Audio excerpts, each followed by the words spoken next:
Southampton and Southampton Law School. My name is Tom Quante, and I'm the Regional Head of International Student Recruitment and Partnerships for the USA, North America, including Canada and Europe. And I'm joined here by my colleague Evan Rosevear, who's from the Southampton Law School, but also Mikaela and Hannah from the Canadian Law Society, who will be sharing their experiences as Canadian students studying law at Southampton, and will be informing you a little bit more about what the Canadian Law Society is and how you can be a part of it and the support that they can give you as a Canadian student looking to study at Southampton. So first things first, where are we based? We're, as the name suggests, we're in the south of England, so right down there by the seafront. Southampton is a waterfront city, just over an hour away from London by train. It's well networked to the rest of the UK by its train line, central train station, but also the airport, which connects to other UK destinations and to destinations across Europe. In terms of the university's reputation, we've been a university for over 160 years, founded as the Hartley Institute many years ago. We're a top 20 university in the UK and 81st of the universities globally. We've got a huge international student body, so as well as fellow Canadians, you'll be studying alongside students from the Americas, from Asia, from the Middle East, from Europe. In fact, international students make up 42% of our entire student body and come to us from over 130 countries. We are a research-intensive university, and I'll touch on what that means in a little bit later, but it's a brilliant statistic for us that 92% of our research is recognised as internationally excellent, and that research filters then down in through the teaching that you experience as students at the university. In addition to the Russell Group, which again I will come to in just a moment, we're also a founding member of the World Universities Network. For those of you unfamiliar, the Russell Group is a closed group of competitive research-led universities that teach a quarter of UK undergraduates and produce over 60% of the UK's world-leading research.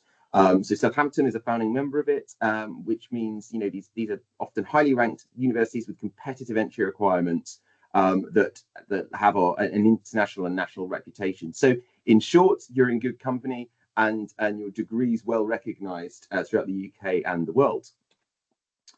Our main campus and the home of Southampton Law School is Highfield campus. This is the beating heart of the university and where 90% of our students learn.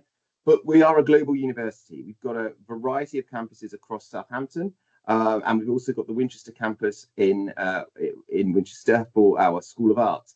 In addition to that, our global campuses, we have in Malaysia and our newest campus in New Delhi as well. So we are expanding and growing. Here's a nice map of where you can see our campuses are based, and it gives you a good view of the waterfront city of Southampton. And as you can see, blue water running all the way through the heart of the city. In terms of the university at large, we're into 5 faculties, and law, you can see there on the far right, is part of the Faculty of the Social Sciences. Evan Rosevear here's again to take any questions you might have specifically on the law school, but our law school is, you're part of a top 100 globally ranked university. We are a globally oriented school. We've got students and staff that come not just from Canada, but from a variety and a blend of different countries.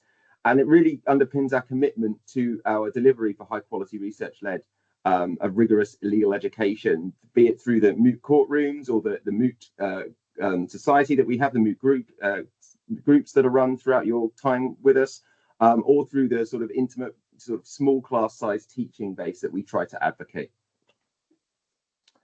And again, we value the opportunities for you as students to interact with our academic staff.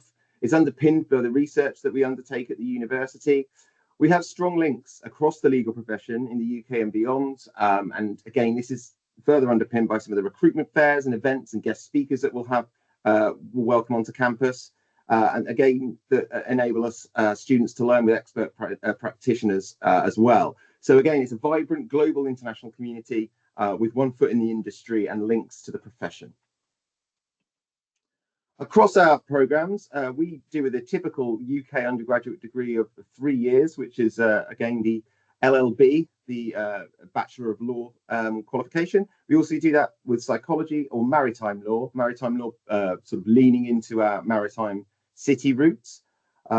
The 2 4-year programs we offer are around legal studies in both the European and international context.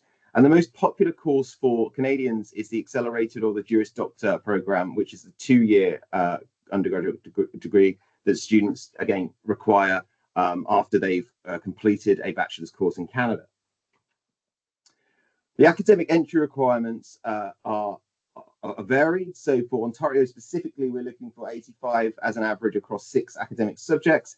That is stripped back for the likes of BC or for Alberta to 5 academic subjects within their school qualification at 85 as well. We are looking for the 2-year accelerated program, a 2.1 in the UK, which is equivalent to between a 3.0 and a 4.0 GPA in a non-law subject at undergraduate level. And the key thing here is it has to be completed between 3 to 4 years before you start your study. All important is your options when you return to Canada, and I was honoured and privileged to be part of a webinar earlier today with Mikaela and Hannah from the Canadian Law Society, where we welcomed alumni to speak to our existing students about this and about how they found the process of returning to Canada and preparing for NCAs and to practice in the legal profession. So our programme is accredited for you to be licensed across England and Wales. If you do, and many students across Canada do wish to practice in Canada, the NCA exam is required. Again, in addition to that, we might look at the bar exams or that are required alongside the NCA. And again, often sitting these requires in-person study, but you can sit the NCA, I believe, at the moment as an online test. Upon completion of your degree. Again, we've got Evan, Mikaela, and Hannah here, who Hannah and Mikaela both in their final year of Southampton Law School, who'll be able to share their experiences of what they're going through with this process too. There are other options, of course. The internationally trained lawyers program is a way of easing into that NCA process. But you're also welcome to not return to Canada straight away, take another opportunity in Europe, or stay with us at Southampton and continue on to postgraduate study with our LLM Master of Laws course. The way the JD program is split currently, because optional modules do change, it looks a bit like this. So we're looking at those foundational key core modules that you have throughout year 1, and then you can either look at common law in a historical context or a philosophical perspectives context. So you'll pick up one of those.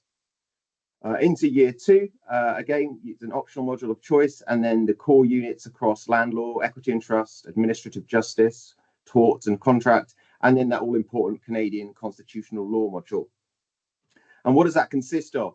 Well, again, it's designed to give you preparation for the National Committee on Accreditation, the NCA, and again, part of the syllabus is listed below, but it really is a tick-off to ensure that everything that this UK law degree has given you, everything that's missing that the NCA prep and to practice in Canada is missing in that syllabus is contained in this constitutional law of Canada module to ensure that you can then make that easy transition.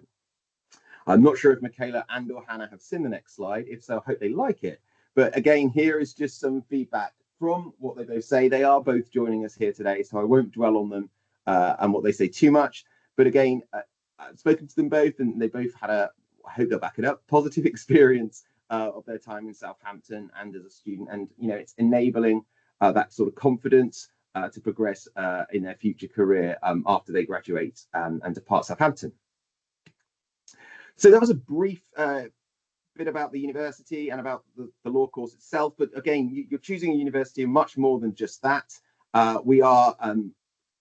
This next part, rather, is to talk to you a little bit more about our home and how we underpin your degree with the added extras that you should be getting and deserve as a student at the University of Southampton. So it's a hello from Highfield, and it's about then the next steps to ensuring that you've got everything you need to succeed and excel in your chosen industry. So putting your career first. This is done through the university's dedicated careers team, and it's done and underpinned through a variety of ways, through either the likes of events and fairs, through posting regular job vacancies that students can look to get after they graduate, but also take whilst they're studying, to work experience programs and an opportunity to volunteer, and through information, advice and guidance sessions. We run an e-mentoring program through our careers service, allowing you to be mentored, but also to mentor other students. There's a drop-in advice service with our careers team, but you can also look for more bespoke one-to-one guidance as well. Across the university, we put careers at the heart of what we do, and we're very pleased to say that we're the top 125 for employability, 15 in the UK, and I love this last stat, which is top 10 targeted by top employers. So employers actively look for Southampton graduates. So whatever you decide to do when you come out of your program, you have a degree that is meaningful, and you have a program you've supported throughout that to give you the best possible start in moving on with your career. For students that want to take the 3-year, this is an option. It's not often taken up by those that do the JD, but there is an opportunity to work as a year employment. This is typically done between the 2nd and 3rd year of your degree. And again, an opportunity to sort of work at a law firm or work at a local solicitor's and sort of upskill yourself in preparation for your 3rd year. That is one option. You also have the option to study and take your studies abroad. So if you did, again, between years 2 and 3, if you did want to practice or work at one of our study at one of our universities globally, then that is another option for you too. And we're currently in a process of mapping like-minded law schools and institutes across the Commonwealth, including Canada, where we can share our students and share our resources and knowledge as well. All important, but scholarships, funding your degree is always first and foremost for students, and we offer a variety of scholarships, either merit, which are awarded based on your academic achievements and are often auto-awarded upon enrolment, but we also offer competitive ones that students can choose to apply for after they've been made an offer. That's important. You have to have applied, you have to have an offer before you can apply for a Southampton scholarship. The faculty itself offers 2, and I'll talk a little bit more on the ones we currently have for law. And again, you can combine these merit and competitive scholarships with additional government funding. For example, if you're from Ontario and you've got the OSAP, the loan from the Ontario government, you can combine that with either scholarship from the University of Southampton or Alberta loan system. It doesn't matter which part of Canada you're joining us from. If you take out that loan, you can again get additional support through a scholarship. And the 2 scholarships that we offer for Canadians for law, this one is specific to Canadian students. Again, it's £1,000 off each year of your study. So if that's the JD, it's £2,000 in total. If it's the LLB 3-year, it's £3,000. Or the undergraduate international scholarship. Now, this is available to students within Canada, but also outside of Canada, and it's £3,000 off your first year of study. You can apply for more than one scholarship. You'll only be awarded one, but you might as well apply for as many as possible to sort of spread the opportunity of you getting them. We also have an extremely generous presidential scholarship, which is for all subjects and all areas across the world, and has the maximum award of £10,000 off your tuition. I've touched on careers, I've touched on cost, onto an XC now, and it's about community. And I do feel this is important. Where you live, where you study, and where you call home is very important during your time and will completely impact the experience you have with us at university. In terms of our halls of residences, all students that firm us before the 1st of July of their year of entry, so if you're coming in 2025, it's 1st of July this year and vice versa for 2026, 1st of July. But you are guaranteed a place in halls. And the way the halls work, I will talk to you a little bit more about the timeline, but we have a range of halls available. Mayflower, for example, in the centre there, is down by the train station, close to the city. We are about a couple of miles away from the city, and we have the likes of Glen Eyre and Wessex Lane near our Highfield campus, but we've also got Archers Road a little bit down the way as well between the city and the campus. So it's varied. Each hall has its own sort of personality and lifestyle. So it's definitely certain to be looking into which one suits you best when you come to choose. The way the timeline breaks down is once you've got your spot, we open our accommodation application system on the 2nd of April.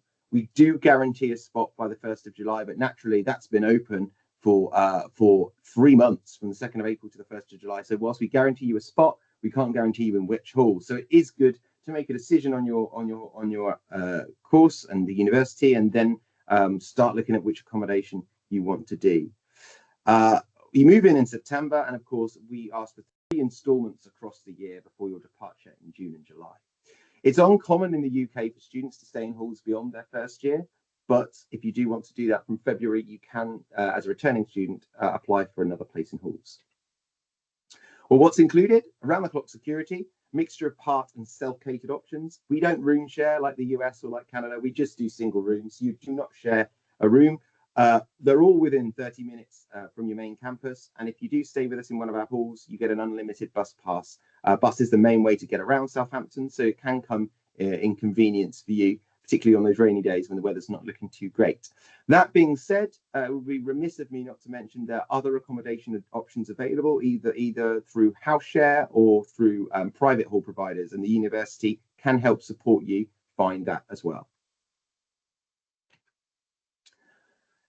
So how else do we support our students? Away from careers, we also have the 24/7 Student Hub. They are round-the-clock support. They're based in Building 37, the main professional services building at the university, at the heart of the campus, and are there to offer guidance on anything. And within there, they also look at the disability and inclusion team. And in addition to that, we also have the student wellbeing team. So as well as through your career support, and as well as through the pastoral element of your personal tutor that will be given to you, or assigned to you rather, by Southampton Law School, you'll also have outer faculty help from the wider university, just to make sure that you've got everything you need while studying here. Also, the university has an on-site doctor's surgery that international students can sign up for upon arrival. We've got a pharmacy, a 2-minute walk from the main campus. And again, it's not saying you're going to need this when studying with us. Many students don't, but it's good to know that that support is there if you do. In terms of staying active, we have 3 main sites for the students to keep fit in. The largest there is the Jubilee Sports Centre, which is pictured at the top, and is just been newly refurbished and newly extended, a large indoor sports complex with a swimming pool, squash courts, fitness centre, basketball courts, etc. In addition to that, we've got our outdoor sports complex at Wide Lane, which is next to Southampton Airport and accessible by bus from 10 minutes from Highfield campus. And we've also got the Water Sports Centre, again accessible by bus 10 minutes from Highfield campus, down on the River Itchen too. So there's lots to be able to do to stay engrossed and active. We don't have fraternities or sororities in the UK, but what we do have are clubs and societies. Now, these often tend to be linked to a particular interest. And again, if you like your pottery, you can get involved in the Pottery Society. If you like choir, we do chamber choir, piano, first aid. There's some slightly more obscure ones. Beekeeping is there. Quidditch has just come up there. I can see that. So we've got some quite bizarre ones, but we've also got some really ones that hopefully will be tied into your interest. There's no limit to how many societies you can join whilst you're at Southampton. Obviously, your time is taken up with them all, but there's a variety of stuff to do. And again, I'm not going to talk massively about the CLS, the Canadian Law Society, because I have representatives here today for them. But a brilliant group for Canadians to join, again, is the Canadian Law Society. And Mikaela and Hannah will touch a bit more on that after I finish. So I'm towards the end of my slides now. It's really the city you'll live in. Again, important. This is my favourite shot of Southampton. It's sunset over the marina, which is a beautiful ocean village. And again, this is where you'll live. It's a vibrant, young waterfront city, a population of 250,000 people and a large student population. 40,000 of those are students. My favourite thing about Southampton is the mixture of medieval and modern. So there you can see what remains of the old city walls. Southampton used to be a walled fortress. And then wrapped around that is a more modern town and the city centre, rather, that runs straight through the heart of that wall. We do have an airport, so you can use it as sort of a mainstay to port and to use your stuff to explore some of Europe. And as I've mentioned earlier, we are 19% nationally in terms of the city age. We're a very young city, and with that comes with a lot of nightlife, activities to do, and things to be getting on with in your spare time. And here's just a range of pictures of living in Southampton. Again, the theatre complex, that picture again of the marina, that spaceship-looking cinema and entertainment complex that's down by West Quay, West Quay Shopping Centre, which is a huge shopping mall, the Common, which is a beautiful green space adjacent to Highfield campus, and of course, if you're into your football or soccer, Southampton Football Club, which again is down at the city centre. Before I hand over to a short video from us and pass over to Hannah and Mikaela, I just wanted to end on 4 things that are around Southampton, but not in Southampton, that aren't London, because I'm sure we're all familiar with London. So again, these are all half an hour away from the city. We've got the New Forest, which is fantastic for hikes, bike rides, pubs, walks. It's brilliant, and it's about 15-20 minutes by train. Next to that is Bournemouth, which is 8 miles of sandy beach. And again, accessible by train, about 40 minutes from Southampton Central. Winchester, which is sort of a quintessential British city, home to the School of Art, but also home to sort of cobble streets, Harry Potter-esque vibes and the like, and some old historic buildings. And of course, that last picture there is the Isle of Wight, which is, again, borders Southampton. You can take a ferry down. The fastest ferry takes about 20 minutes. And again, is a lovely place to explore on a sunny day. I'm going to play you a short video now that will hopefully give you a flavour of what we're about. Last talk! Looks like it's just me then. Great, let's go.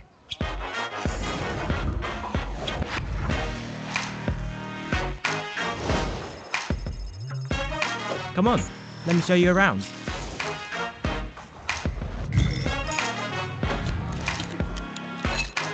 So, what goes on in there? Ooh. Nice view. You wouldn't even know these are up here. And of course, if you've been staying late in Hartley Library this week, please let us know. Keep those stories coming into Search Radio. Oh, don't worry us.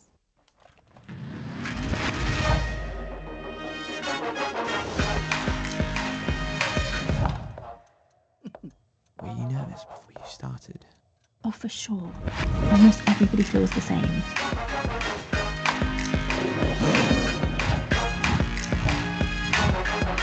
Southampton is a maritime city, so being so close to the coast has its benefits.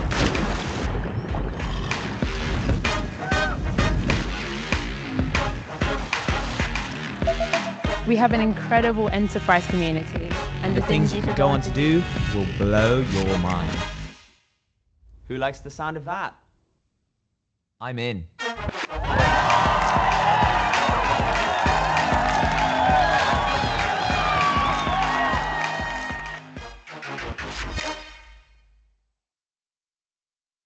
Okay, so again, it's a whistle-stop tour of what Southampton's about, and again, it hopefully shows you a little bit about our university. You can take virtual tours in sort of your own time and explore the campus yourself.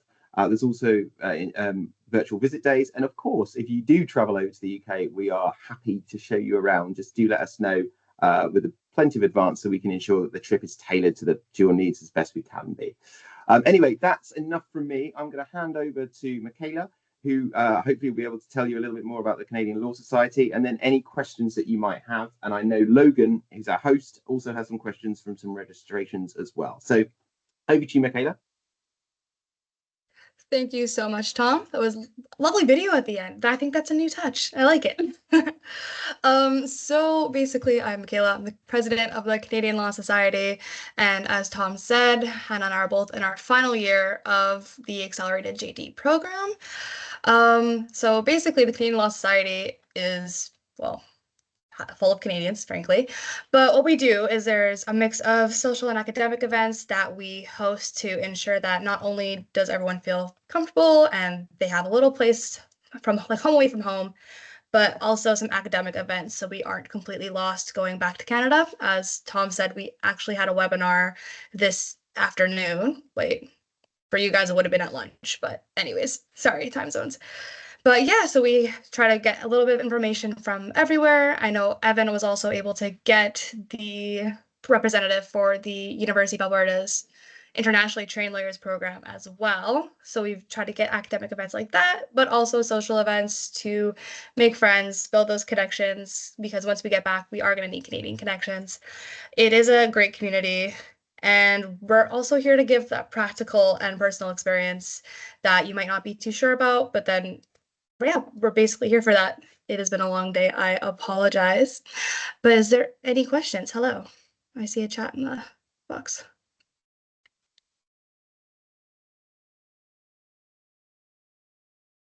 Okay, sorry, Hannah, do you have anything to add while we're getting your question? As I've been talking a lot today, unfortunately. No, you provided a great overview. I think, just coming from a member, it's great to have a community of people that we can all, bond together and go through the experience together. And I think it's crucial to building those connections and relationships in law. Yeah, so the Canadian Law Society is definitely a great way to ensure that your experience here is positive.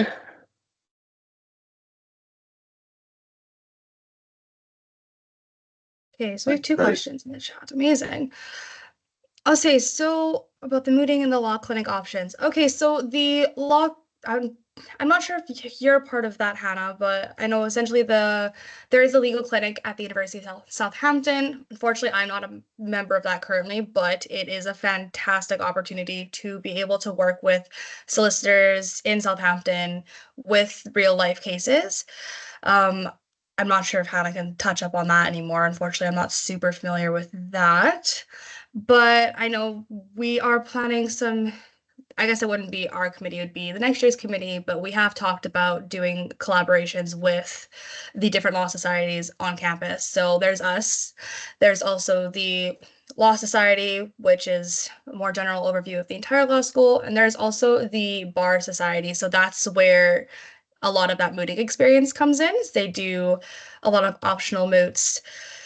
And actually, they just started this year a national, like not a national, but like a law school wide competition, which is an absolutely fantastic opportunity for you to build on those mooting skills.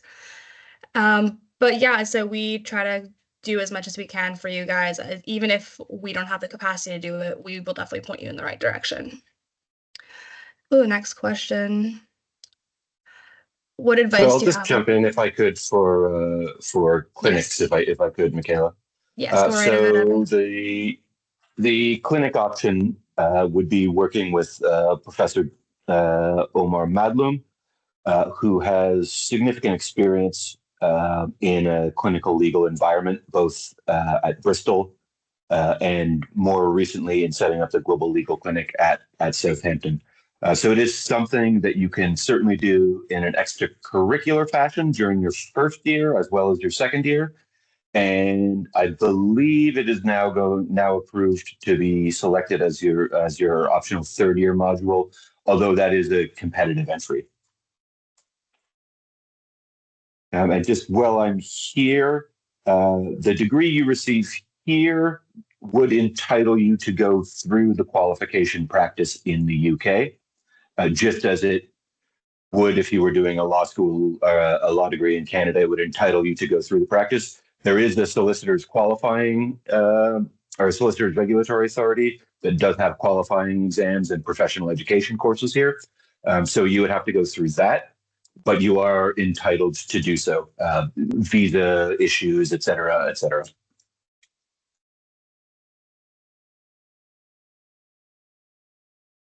Okay, I'm just trying to so yeah, there's a couple clinic members in the chat as well. If you want to shoot them, if there's any messages there, you are more than welcome to message Jake. He's a part of the clinic. So I'm trying to go down the list here. Sorry, guys. Say, okay, any advice for someone looking to make the move to the UK, and what is our favorite part about studying in the UK?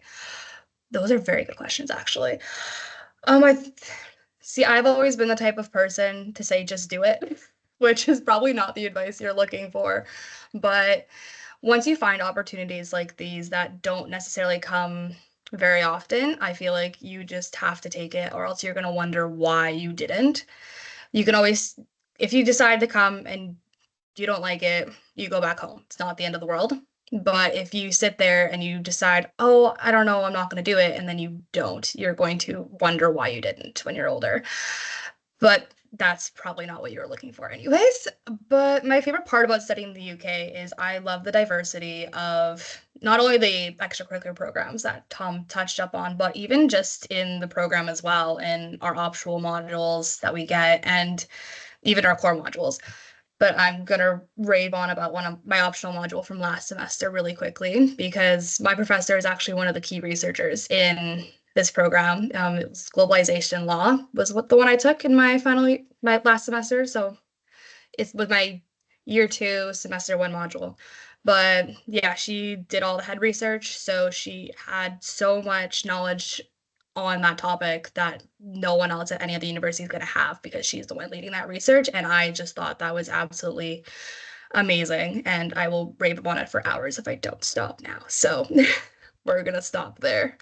Hannah, do you want to answer that one as well? Yeah, I definitely can.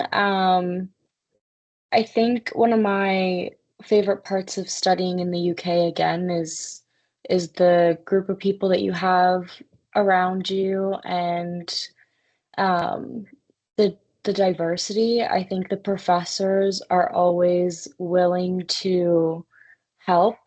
And I think the small class sizes are ideal, especially within those tutorials where you get more one-on-one time to ask questions.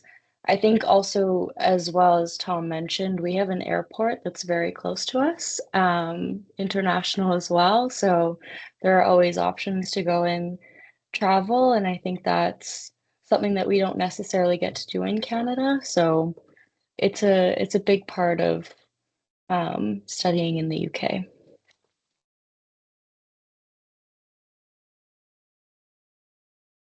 Okay, let's see. Say, sorry, Logan, can you clarify the question? Is that process similar to what a student would do when you have to return to Canada, or is that more so asking about the NCAs? Yes, I believe they're curious about the MCA. So finish your degree in the UK, then come back to Canada. What's that like to be able to then practice? Okay, so unfortunately for both Hannah and I, we have not started that process quite yet.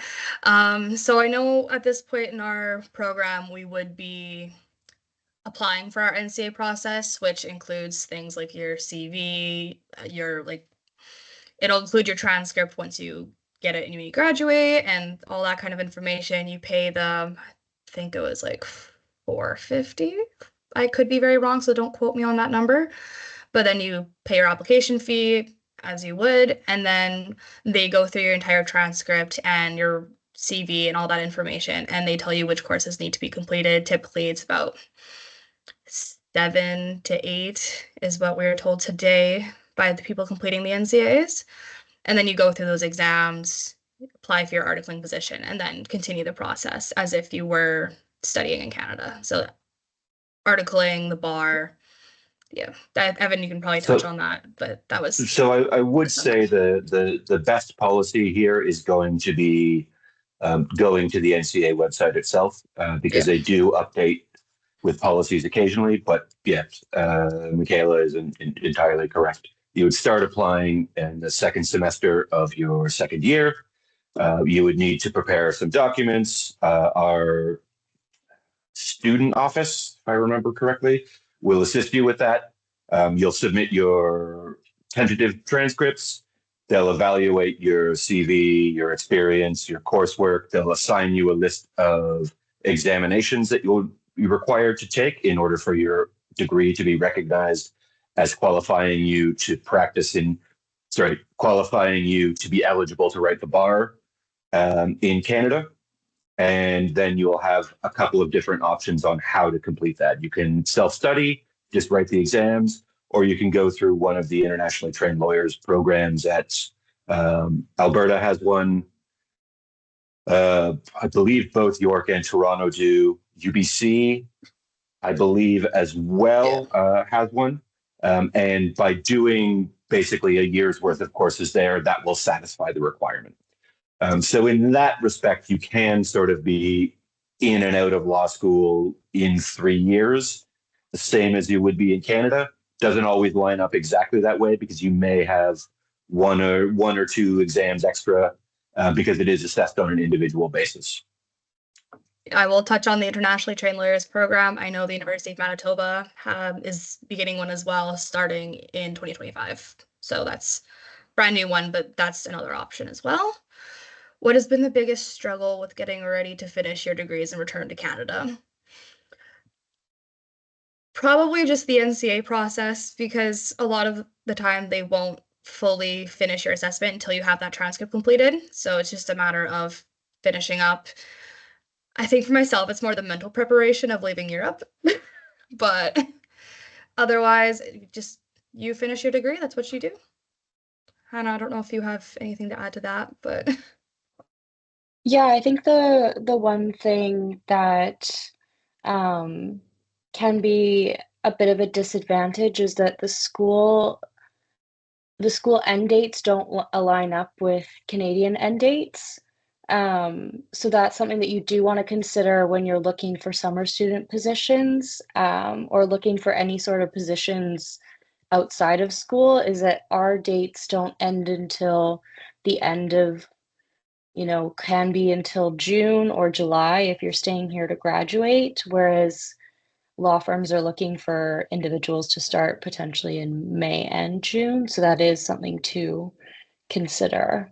But we just had to talk about, there's always different options available to find jobs outside of those timelines.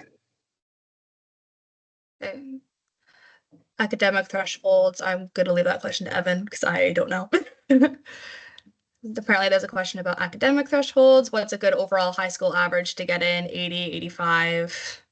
So Tom, do jump in if I get this wrong, but I believe it would be an Ontario equivalent of an 85 on your OSSD, or whatever that translates to across your various provincial. If you are looking at the accelerated program, we'd be looking at something in the neighborhood of a 3.0 or higher. Obviously, the higher, the better. So that's what we would call here at 2.1. There, it would be something like a B minus cumulative. And then I think there is some room, especially if you can show a progression increasing grades over time. There is some scope to work around the margins of that.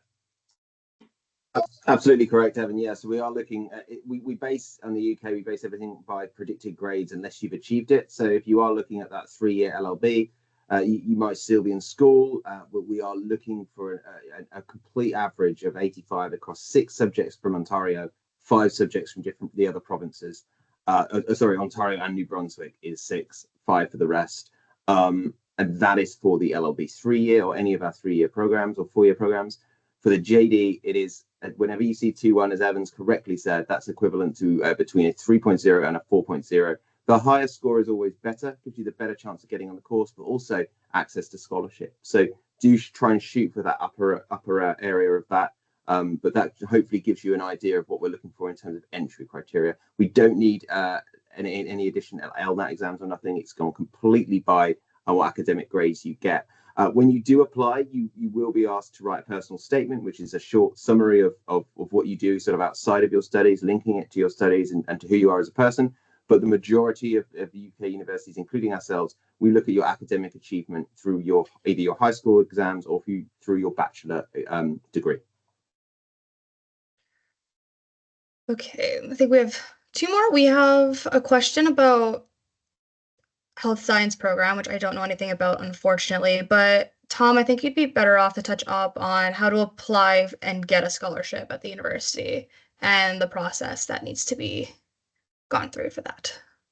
Yeah, of course. So in terms of the scholarship, as I mentioned in the talk, you do have to have an offer first. So apply first, then receive an offer. Your offer will be, even if you're studying and you don't have your transcripts, your offer will be based on what you're predicted to achieve, and your offer will be conditional of those conditions on you achieving those. So don't delay on getting an application in, because once you have that offer, you can then apply for a scholarship.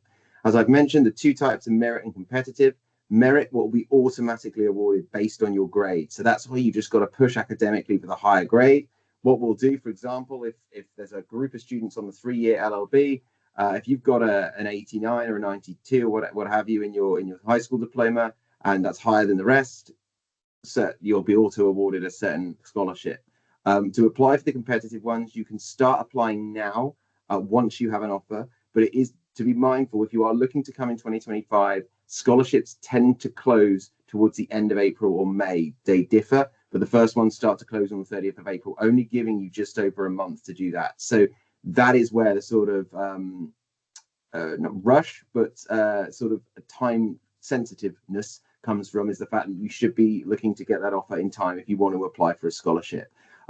We do have a dedicated scholarships page on our website. You can simply get it by Googling scholarship Southampton Uni, but it will tell you exactly which ones you need to apply for. As I said, you can apply for as many as possible, but you'll only be awarded the one. For example, if you're shortlisted for both and you get put forward to both, we'll give you the one that's the most amount of money. But you can apply for the most, as many scholarships as you see fit. Okay.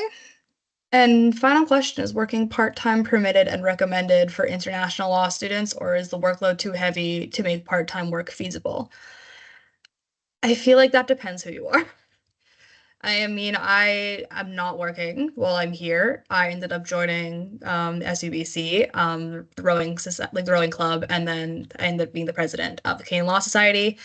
So I feel like the balance of those three and my degree does make it, I wouldn't say impossible, but I don't think I would go back in time and tell myself to work. I think I would tell myself to focus on the things I currently have on my plate. But some people can balance it. I know there's a few of the second years that do have a job and they are able to maintain it part-time, and they do just fine. So it really just depends on who you are. Absolutely, Mikaela. And again, I've spoken with students that do have jobs, and you can work on your visa. You can work up to 20 hours during term time. To back Mikaela up, it just purely comes down to remember why you're at uni. Remember why you're putting in the graft. Remember why you're doing the time, spending the money. It's to get a degree. So never let that job, that casual work job that you're getting for additional money, what have you, never let that get in the reason you're there. So it's always best to get there, acclimatize, get used to the environment. And if you feel you can take something on, fine. It's good to have a flexible job, but you can scale back during some intense sort of study periods, but just never forget the reason you've chosen to study, and work is of course an extra component to that. So it differs by person, 100%.